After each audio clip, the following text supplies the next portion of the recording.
the NBA draft is in 2 days on Wednesday, and I think we know who's going to be drafted number 1, but I'll put it out there. I think there's some other candidates there. Let's start right there with you, Mike McClure. Is it going to be Zachary Risachet that's going to go number 1 overall, or is there maybe somebody else that might cut in the line, if you will?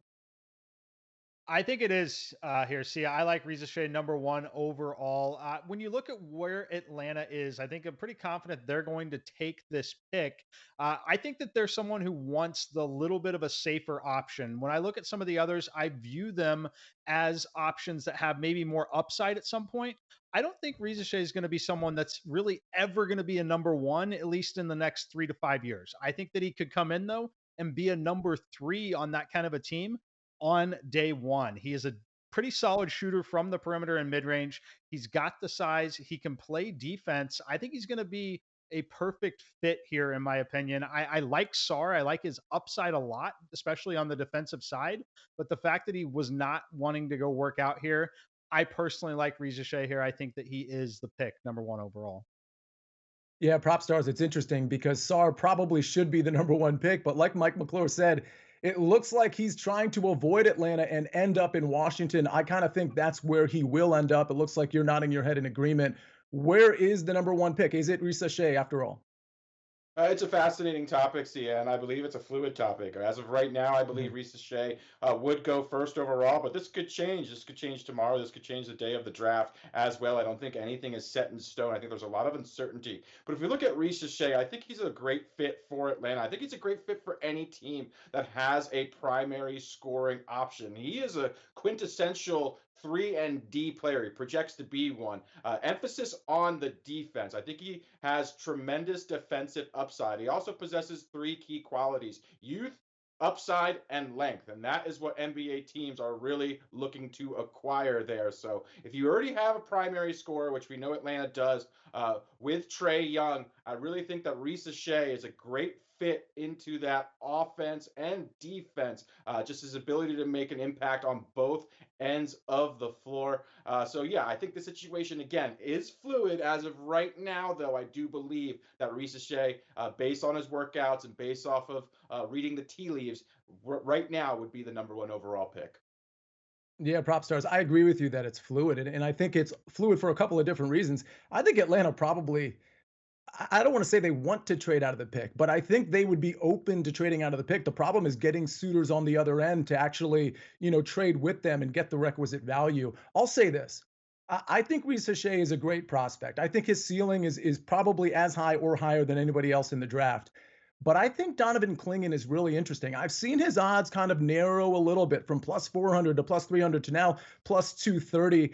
I think he's a guy where we know the floor. We're just not exactly sure about the ceiling. And I do think his floor is a little bit higher than guys like Alex Sarr and Reese Shea. So listen, he's not a big that's going to be able to shoot it from way downtown, but he is a guy that is such a good passer, such a good defensive presence. I think he's probably a good locker room guy, if you will, as well. I think he's really interesting. And I think these odds are getting more narrow by the second when it comes to Donovan Clingan, a very much a known product, a known commodity versus the other two. Mike, let me ask you this.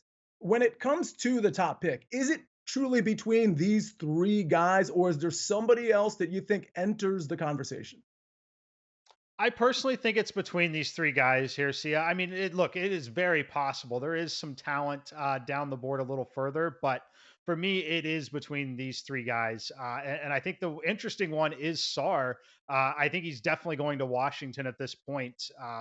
Washington's a team that can afford to wait a little bit and really develop that in house, but I like him defensively a ton. I think he could end up being very similar to Jaron Jackson Jr., frankly, and that's exactly what Washington would need.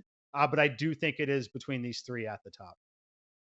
I would agree with Mike here. I do think it's a three-horse race as well between these three prospects. Talking about Alexander Sarr, talking about Klingon as well. Just looking at these three guys, I think they offer the most upside. They offer some readiness. They're NBA ready in sense right now. So yeah, ultimately, I think it's a three-horse race. I really don't see another prospect having enough of a shot to make it worthwhile to bet on anyone else potentially going first overall.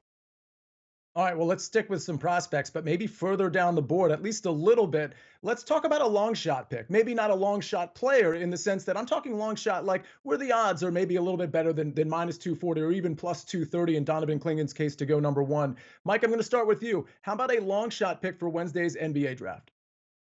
It would not be a draft segment, Sia, without talking about Bronny James. So I'm going to target Bronny James here with an exacta on a range. We're going to go 46 to 50th overall at 11 to 1. There was some talk about the 17th overall pick. I think there's almost zero chance that happens. So by default, I do love the over 42 and a half on him. But there's also the really big possibility of the 55th overall pick with the Lakers. That's very likely where it is going to be.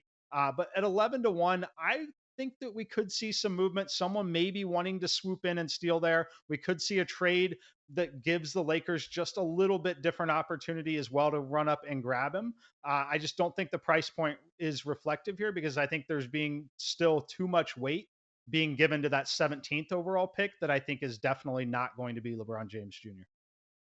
I certainly love playing the range there, Mike McClure. I can always trust you to find something that perhaps I have not found. Prop stars, I can trust you with the same thing. What is the long shot pick for the NBA draft?